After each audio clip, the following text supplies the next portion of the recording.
Hi Kasibuana, sa video na to, i-share ko sa iyo lahat ng mga items na pwede nating isangla sa Cebuana Louvillier bukod sa typical na sinasangla dito, kagaya ng gold, alahas at iba pa. Meron kasi akong video over 4 years ago na nakatanggap ng more than 100,000 views and ang dami kong natanggap na tanong doon kung ano-ano ba yung mga items na sinasangla sa Cebuana, kung pwede daw bang magsangla ng gadgets, kung pwede daw bang magsangla ng ATM, kung pwede daw bang magsangla ng gitara, and etc. So, alamin po natin yan sa video na to. Make sure to watch the video until the end. I-share ko rin sa iyo kung paano nga ba tayo makakapagsangla sa Cebuana at kung paano natin malalaman kung magkano yung appraised value ng isang item or gamit na isasangla natin sa Cebuana gamit ang kanilang website online. So, yes, umpisahan na po natin. Unang-una sa listahan ay ang mga gadgets kagaya ng laptop, cellphone at iPad. Majority ng mga nagtatanong sa akin ay kung paano magsangla ng iPhone, ng laptop. So yes, ang sagot po dyan ay pwedeng-pwede. Next is yung mga musical instruments. May nagtanong din sa akin kung pwede niyang isangla yung gitara niya. So yes, pwede pong isangla yan. Even mga medical equipments po ay pwede ring isangla sa Cebuana. Siyempre, lahat naman tayo may mga home appliances kagaya ng refrigerator, oven, washing machine, TV. Pwedeng-pwede rin pong isanlayan. Tinatanggap po yan ng Cebuana. Tinatanggap din po ng Cebuana ang portable generator set, pati mga mechanical tools. Even mga power tools po ay tinatanggap din ng Cebuana. Kung may motor ka naman, tinatanggap po nila yung mga motorcycle accessories at mga riding gears. Kung wala kang motor pero may bisikleta ka, yes, tinatanggap po nila yung mga bisikleta. Tinatanggap din nila ang mga expensive toys and robotics. So, kung kolektor ka ng mga robot at ng mga mamahaling toys, then pwede mong isanglayan sa Cebuana. Tapos, kung ikaw naman ay babae na mahilig sa mga apparels like bags and shoes, then yes, pwede mo ring isanglayan sa Cebuana. And para sa mga nanay, yes, pwede rin pong isangla ang mga kitchenware natin, ang mga ginagamit natin sa kitchen, pwedeng-pwede rin po yan. So, lahat po yan ay tinatanggap sa Cebuana. Ngayong alam na natin kung ano na yung mga pwede nating isangla sa Cebuana, alamin naman natin kung paano nga ba tayo makakapagsangla. So, unang-una kailangan nating pumunta sa pinakamalapit na branch ng Cebuana Louvillier sa lugar natin. Kailangan nating dalhin yung ating item na isasangla. For example, isasangla ko tong cellphone na to. So, dadalhin natin to. Make sure nakasama niya yung charger at yung headset niya, kung meron mang headset, kung meron mang charger, para in case kailanganin, syempre, ready tayo.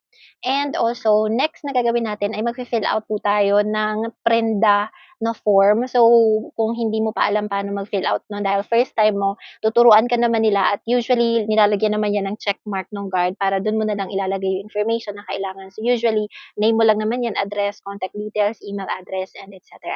Okay? Tapos, usually kapag ka sasangla tayo, priority tayo sa Cebuana. So, mauuna tayo kung ang ibang transaction ay magde-deposit lang, magka-cash in lang, mag-withdraw ng padala. So, kung magsasangla tayo, uunahin tayo ng gwardiya, o, di ba? Tapos, kapag naibigay na natin yung form, naibigay na natin yung item na isasangla natin, syempre, i-check nila yan. Tapos, ibibigay sa atin kung magkano yung appraised value. So, usually, ang kiniklaim ng Cebuana ay 30% higher siya kumpara sa ibang pawn shop. Kaya, mas mataas siguro ito sila talaga kumpara sa ibang pawn shop. So, check nyo na lang din if you want to compare and contrast yung iba-ibang pawn shop na meron tayo kasi marami namang pawn shop na available dito sa Pilipinas.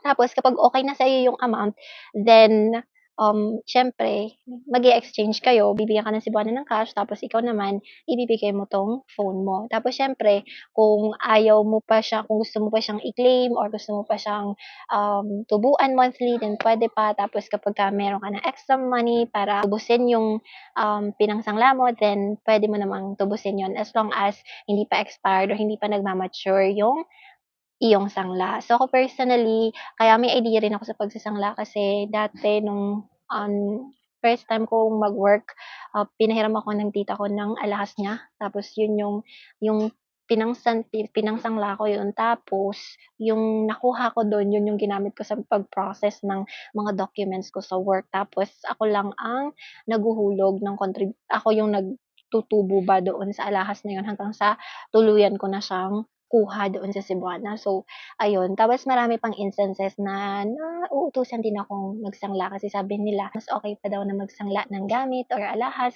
kumpara sa mangungutang ka sa iba kasi nakakahiya, 'di ba? Tapos at least dito macha-challenge ka na kunin talaga siya kasi nga may kapalit. Hindi mo makukuha yung cellphone mo kung hindi natin babayaran yung monthly nating due. So, ayun lang. And then kapagka gusto niyo namang malaman online kung magkano ba yung halaga ng, isasangla ninyo, ipapakita ko na lang sa'yo kung paano. So, make sure to watch that. Punta lang po tayo sa Google tapos i-type po natin ang Phoning at Cebuana Luwilier. Tin po natin itong phone. Ito yung lalabas kapag napindot na natin siya. So, scroll down lang tayo. Scroll down hanggang sa makita na natin tong jewelry, non-jewelry. Tapos pipiliin natin dito yung non-jewelry. Piliin natin yung cellphone. Tapos yung brand ay Apple, yung pinili kong brand. Tapos mamimili tayo ng Apple product na isasangla natin. So halos lahat naman ng Apple product ay nandito. Sa iPhone 11 Pro Max yung pinili ko. Tapos pinindot ko lang yung appraise. Tapos yan na. Estimated item value is 12K. Tapos loyalty points is 16